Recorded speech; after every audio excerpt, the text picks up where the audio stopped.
Princess Ilyara stood in front of her mother, Queen Sareth, her golden eyes filled with disbelief. The royal hall of Erevan was silent except for her trembling voice. "Mother, why must I marry a human?" she cried.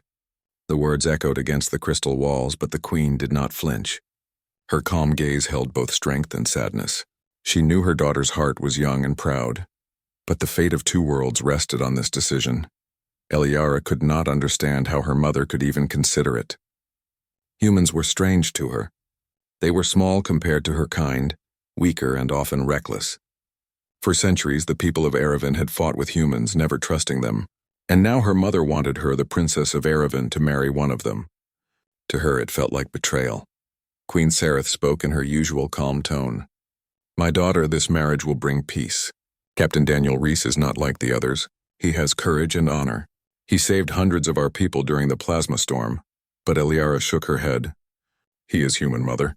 They only pretend to be noble when it serves them." Her words were sharp, but beneath them was fear.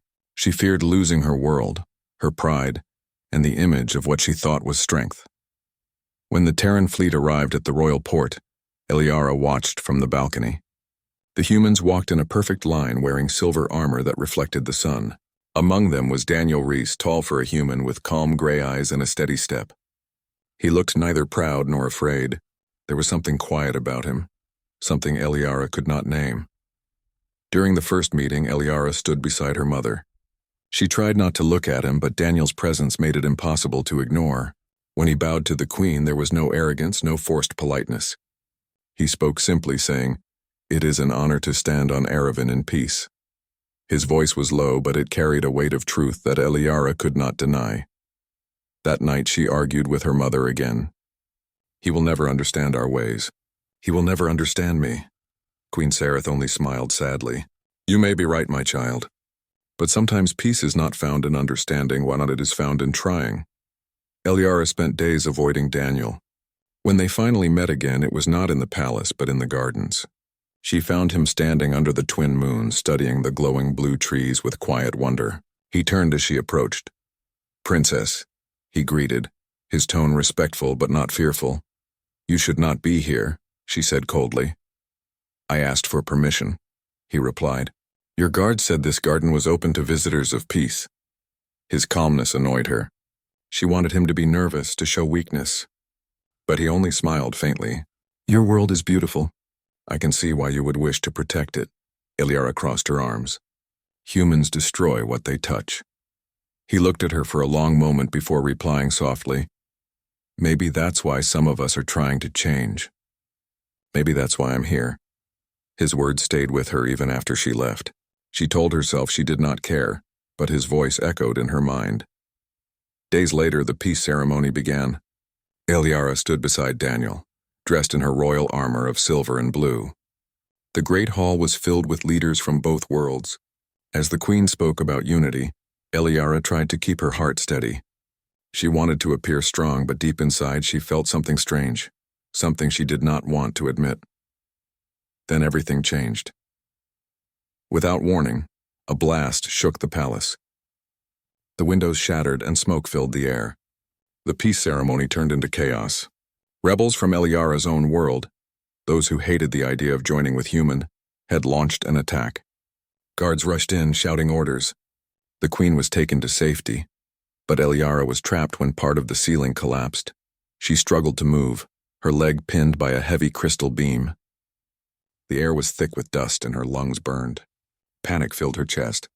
No one could hear her cries. The fire spread quickly, lighting the banners on the walls. For the first time, Ilyara felt helpless. Then she heard a voice through the noise, deep, human, familiar.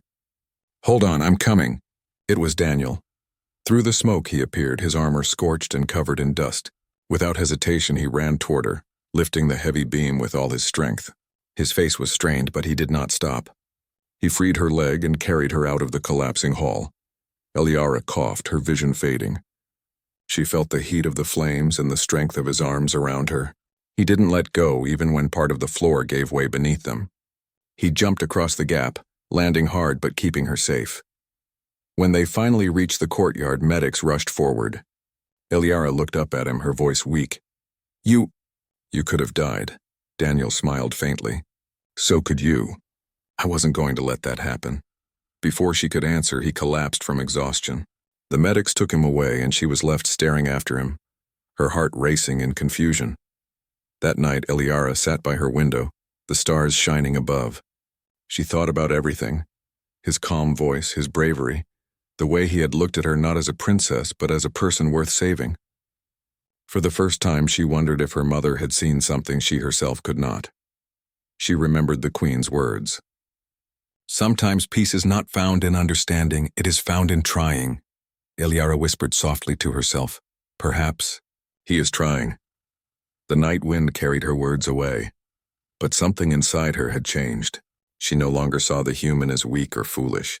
She saw courage, quiet and real. As the moons rose higher, Eliara looked out toward the human fleet shining in the sky. Somewhere out there, Daniel Rhys was resting, unaware that the heart of a stubborn alien princess had begun to shift. She didn't yet know what it meant, but for the first time, the thought of their alliance didn't feel like a prison. It felt like a beginning she had never imagined. And deep down, though she didn't want to admit, when Princess Eliara opened her eyes, soft light filled the royal medbay. Her body ached, and her mind was still heavy from the explosion. The smell of healing herbs filled the air, and the quiet sound of machines hummed beside her bed. For a moment, she did not remember what had happened. Then the memories came rushing back. The fire, the falling walls, and the human who had carried her through it all. Her mother stood by her bedside, her eyes filled with both worry and pride. You are safe now, Queen Sareth said gently. Eliara tried to sit up, but pain shot through her leg. Do not move too much, her mother warned softly. Where is he? Eliara asked without thinking. Her mother looked at her with a knowing smile. The human, he lives. He saved you and many others that day. He is resting in the Terran section of the palace.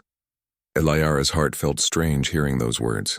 She was supposed to feel angry, perhaps embarrassed that a human had saved her, but instead she felt grateful and curious. Why did he do it? She asked. He could have escaped. He could have saved himself. The Queen touched her daughter's hand gently. Some people do not measure worth by blood or species, my child. They act because it is right. For the first time in her life, Eliara could not find a reason to argue. That evening, she asked the healers to let her walk, though her leg was still weak. They tried to stop her, but she insisted. With slow, careful steps, she made her way through the long hall toward the human wing of the palace. The guards at the door looked surprised but quickly stepped aside. Inside, the room was quiet. Daniel sat by the window, his arm wrapped in bandages, staring at the glowing sky outside.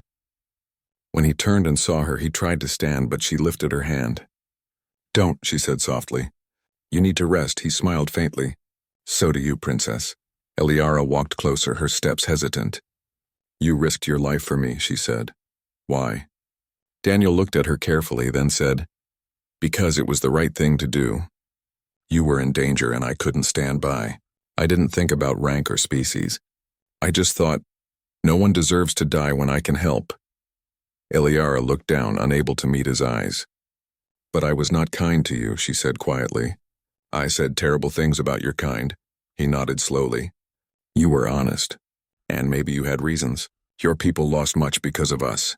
But if we stop trying to understand each other, the wars will never end. His words touched her deeply.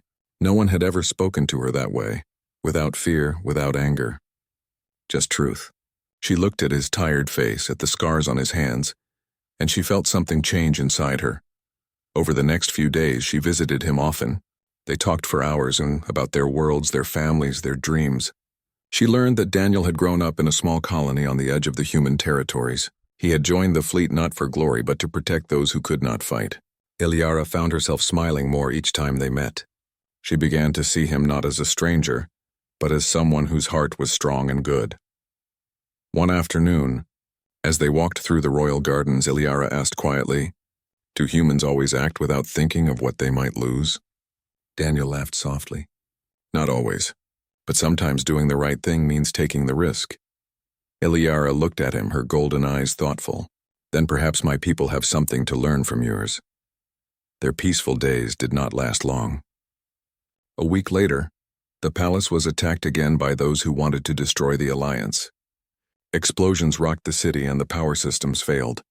Eliara and Daniel ran together toward the command center.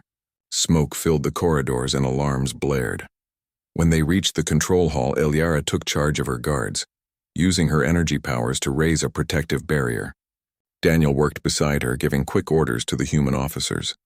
They moved like one mind, covering each other, trusting without hesitation. A large blast shook the building, and part of the ceiling began to fall. Daniel grabbed Eliara's arm and pulled her to safety. "You saved me again," she said breathlessly. He grinned. "I'm getting used to it." The battle lasted hours, but with their combined efforts, the attackers were finally defeated. Both human and Aravan soldiers fought side by side, something that had never happened before. When the dust settled, the people cheered. The symbol of peace, a silver and blue flag, was raised above the palace. Later, standing on the balcony overlooking the city, Eliara turned to Daniel. "When I first met you, I thought you were weak," she admitted. "But now I see that strength is not about power. It's about heart." Daniel looked at her quietly. "And you, princess, are stronger than you know. You faced hate with courage. That is something even humans struggle to do." The queen joined them, her eyes filled with pride. "You have both shown what I hoped for. That peace can be built not by treaties but by people brave enough to care." As days turned into months, the wounds of the war began to heal. Humans and Aravians started to work together, rebuilding cities, sharing knowledge, and exploring the stars side by side. The royal announcement of the union between Princess Eliara and Captain Daniel Reese brought both joy and hope to countless hearts. On the day of the ceremony, the twin suns rose over the palace, casting golden light across the crystal towers. Eliara stood beside Daniel in a gown of silver light, her golden hair flowing in the warm breeze. The queen smiled from her throne, her eyes glistening with emotion. As the vows were spoken, Eliara looked into Daniel's eyes and whispered, "Do you remember what I asked my mother that day?" Daniel nodded. "You asked why you must marry a human." She smiled softly. "Now I know the answer." He tilted his head slightly. "Tell me." "Because peace needed a bridge," she said. "And sometimes that bridge is made not by politics but by hearts brave enough to cross it." The ceremony ended with cheers from both sides. The human fleet saluted from orbit, and the Aravan singers filled the skies with their glowing voices. As Eliara and Daniel stepped onto the palace balcony, hand in hand, the world below erupted in celebration.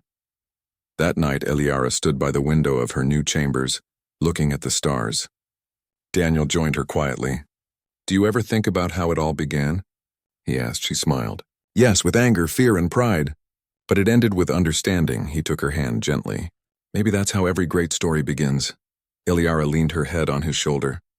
"Then let this one never end." The twin moons rose, casting silver light on them.